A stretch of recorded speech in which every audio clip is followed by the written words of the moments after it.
to make a declaration of interest that I have been a professional fisherman and I hold the commercial fisher's licence as a master fisherman and also a coxswain's licence.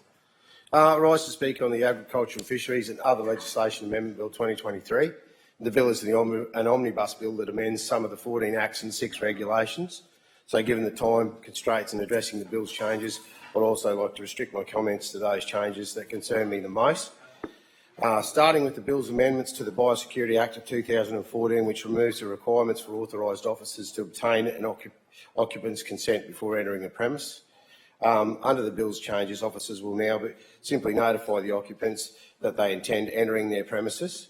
The rationale provided in the EN is that seeking consent before entering a premise can be confusing if consent is not given, and therefore authorised officers should be able to enter anyway. Pretty nonsensical line of reasoning, Deputy Speaker. As QLS pointed out in their submission, wouldn't it be better for officers to simply take the time to provide occupants with better information on the reason for their request to gain entry? Why is the go-to always the heavy-handed right stripping approach when it comes to Queensland Government? And on a similar note, Clause 126 of the bill's amendments to the Drug Misuse Act 1986 permits information sharing for law enforcement and regulatory efficiency purposes. These arrangements must have appropriate privacy and other safeguards and not be so broad that the information can be misused or disclosed in a way not contemplated by this bill. Turning to the bill's changes to the Fisheries Act, I will start with Clause 140, which I think needs to be removed from the bill. Clause 140 will insert a new Section 61A into the Act, which purports to address the problem of marine animal death and injury, and to make sure protected species in particular are not adversely affected. And the clause invests enormous power in the Minister for imposing new conditions on authorities, which could even prevent the use of that authority without its holder having any right to respond or object. The statement of compatibility claims this is justified, saying that it is essential to ensure that behaviour is modified and there are appropriate consequences for failing to do so.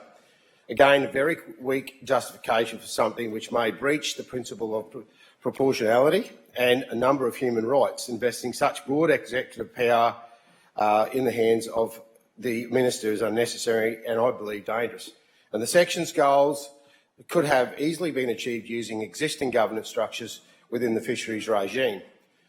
The section needs to be removed and the issue it addresses dealt with through non-statutory management plans or arrangements.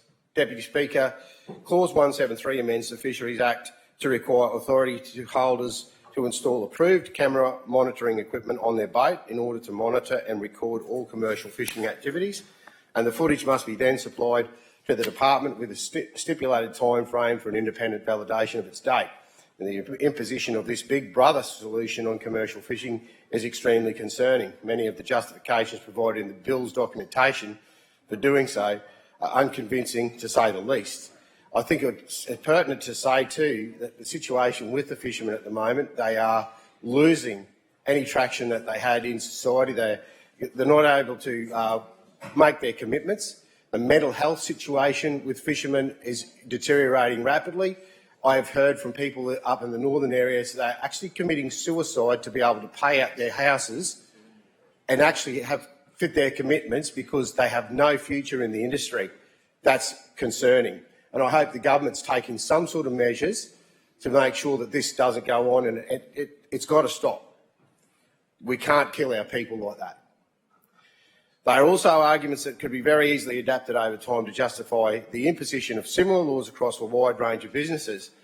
This is hardly a leap, given most of these framework bills are being passed in Queensland come up with an inbuilt mechanism for mission creep.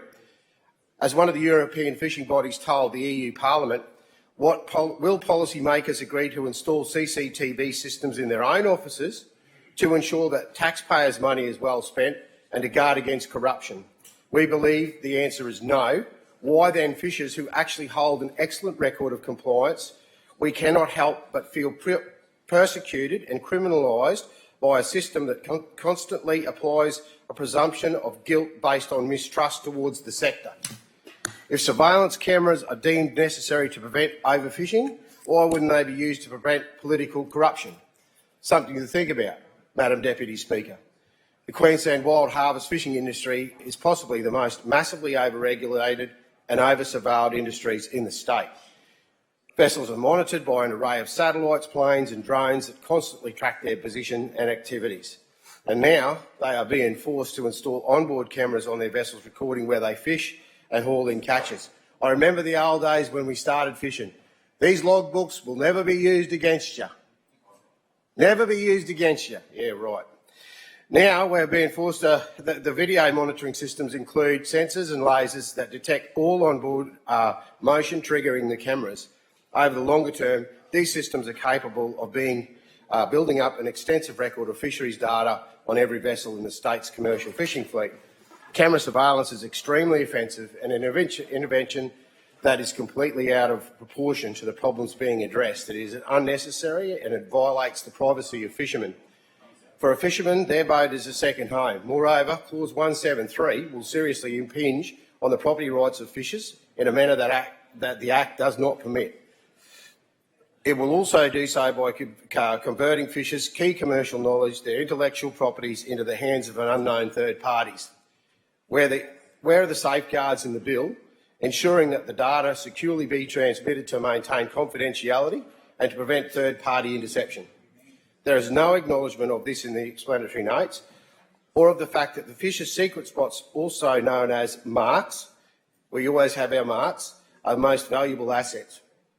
And we look after these marks. We don't just go and fish them until they're absolutely exhausted. We plan it over certain times of the year, and we might go to these places only 2 or 3 times in a year. For some fishers, this knowledge may have been inherited from their father. It was given to me by my old skipper, and he actually told me never share them with anyone. To this day, I never have. As one fisherman put it, these marks tell fishermen the spots where the fish are likely to be, down to within a few feet. They also show me where the obstacles are. As a trawler, I need to know where the rocks are to avoid them, to stop ripping me nets.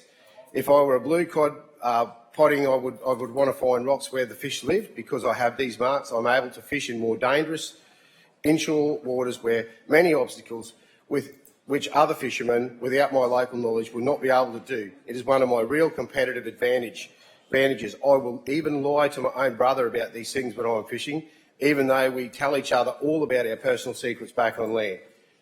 Neither the explanatory notes or statements of compatibility have anything to say about the potential threat to copyright and intellectual property. There's also no comments regarding confidentiality.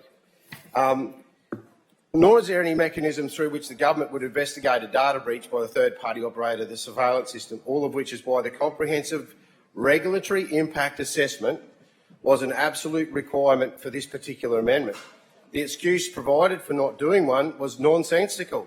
The Office of Best Practice needs to be better explain its reasons and provide evidence for those reasons.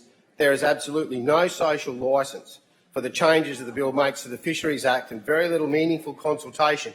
And this is a trend I'm seeing with a lot of things. No res, no consultation. Go back to the dams, go back to some of the stuff that we've got going on with renewable energy up in my patch. Point of order. Member for Moroney, I'll just ask you to take a seat while I hear the Minister's point of order. Thank you, Deputy Speaker. I'm being pretty tolerant in regards to the member's contribution, but there is no reference in regards to Riz in this particular bill before the House, so I draw your attention to the relevance of this contribution of this member.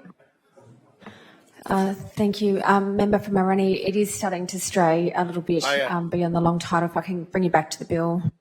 All I wanted to say was that most amendments proposed in the bill have no consultation with commercial fishing industry. Where consultation has occurred has been